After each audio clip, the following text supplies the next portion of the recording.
Hey, what's up, everybody? BDF44 coming at you with another video. All right, so I don't do music reviews ever, literally ever, and I'm not going to now. But I did want to react to Drake's latest album. Um, it's interesting, and the reason why I say it's interesting is because he went the dance beat route, and I really liked what he did for the majority of the album. To be honest with you, the parts of the album that I didn't like were the beginning and the end.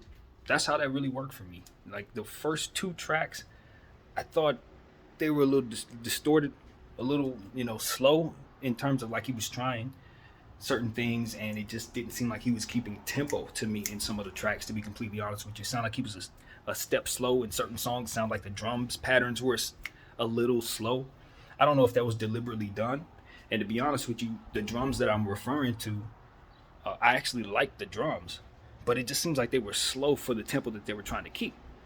I listen to a whole lot of music. I do playlist curation, so I can hear what appears to be errors in tempo. And so, like I said, it could be artistic, deliberately done for artistic natures. Like Kanye used to use distorted sounds and things like that purposefully sometimes. And in fact, I could hear Kanye's influence on this album, which did not surprise me at all because, of course, they did the show down here at SoFi. And when you, as an artist, experience that, when you're Drake and you experience that, the sounds that Kanye was using, the atmosphere and how that particular type of music hits, you understand that you want that type of stadium music. You know that Kanye has set a tone for how music's supposed to sound for a little while. Cause when you're in that range, when you've made something impactful. Donda was impactful and shaped what I think is going to be how people make music for a little bit, as Kanye often does, as those moguls often do, as Drake has made his entire career off of defining the sound that we've been listening to for the past 15 years for the most part with that slow tempo. So he wanted to get away from that. He wanted to get to some of those dance songs that he's given us over the years. He wanted to give us an entire album of that. And to be honest with you, some of the sounds were really, really good, man. And I had the right setting for him. I was in here with like a candle light lit, and, had my weed over here. So I was kind of set for some of the sounds that I was listening to. But ultimately, I just thought it was an average album because of some of those distortions that I was listening to. Some of the things that he was trying vocally weren't for me. I thought he was taking chances vocally that should have been continued to been worked upon rather than to just put out. I think that because Certified Lover Boy was received the way that it was, he wanted to come out fast. But what I think he didn't want to do was rush his pen, because when you're an MC, that has to come a certain way. You don't just hurry up and come back out. It's not going to be authentic.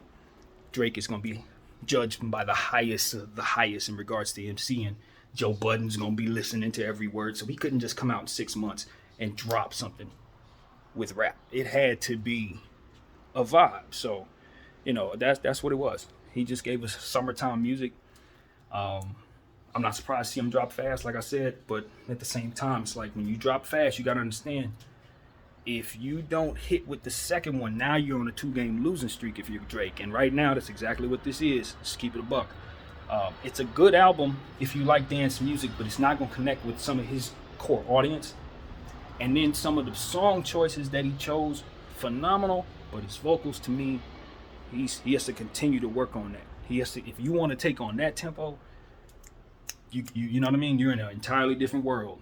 You know what I mean? And I think that like I said, some of the things he tried worked. Some of the sounds he tried, amazing. Sonically, amazing.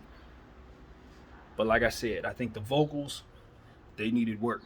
And some of the tempos, they needed to be restructured so that they could be on pace a little bit better, especially near the end of the album.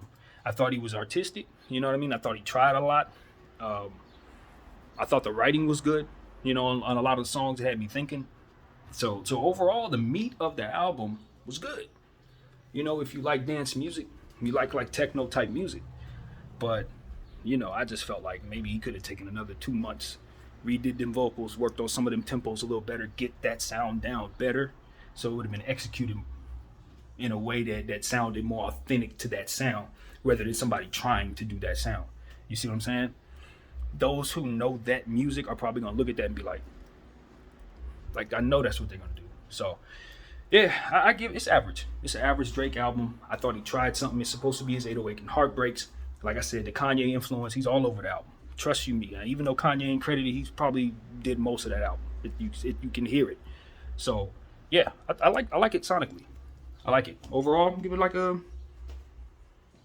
solid C plus with songs on there that I'm gonna continue to listen to and songs on there that I'll never listen to again. So that's what I got, man. BDF 44. I thank y'all for watching.